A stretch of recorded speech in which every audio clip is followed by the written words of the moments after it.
তোমাদেরকে আমি কি বলবো, বাজে নেশার থেকেও বড় নেশা হয়ে দাঁড়িয়েছে আমার এখন গাছ লাগানো।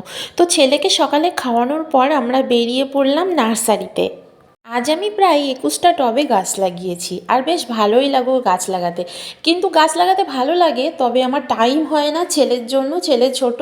এই গাছ লাগাচ্ছি, তাও কতটা দুষ্টুমি করেছে, ওই বাড়ি ও বাড়ি গেছে, গেট খুলে ভীষণ ঝামেলা করেছে। অন্য যত টব আছে সবই আমার হাজব্যান্ড লাগিয়েছে, ওর কাছ থেকেই শিখেছি কীভাবে গাছ লাগাতে হয়। তো এই যে আমরা যাচ্ছি নার্সারিতে, আমার ননদের মেয়ে, আমার সোনা আর আমি। কারণ একদমই কাছে, 5 মিনিট লাগে হেঁটে, তাই আমরা হেঁটেই চলে যাচ্ছি। নার্সারিটা নতুন হলেও এখানে প্রচুর পরিমাণে গাছ পাওয়া যায়, আর এখন তো ডিসেম্বর মাস, তাই নতুন নতুন ফুল গাছ এসেছে। ডিসেম্বর মাসে ফুল গাছ কিনবো না তাহলে তো আমার ভাত হজমই হবে না। এখানে কিছু গাছ দেখালাম, তবে আমি অনেক ধরনের গাছ কিনেছি।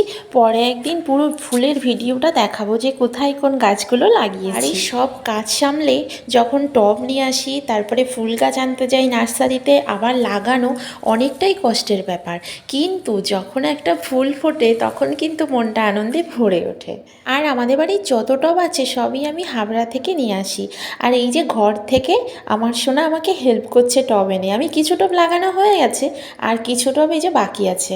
তো তোমরা কে কে আমার মতো টব কিনে গাছ কিনে নিজে নিজে লাগিয়েছো, অবশ্যই কমেন্ট করে জানিও কেমন লাগলো বলো।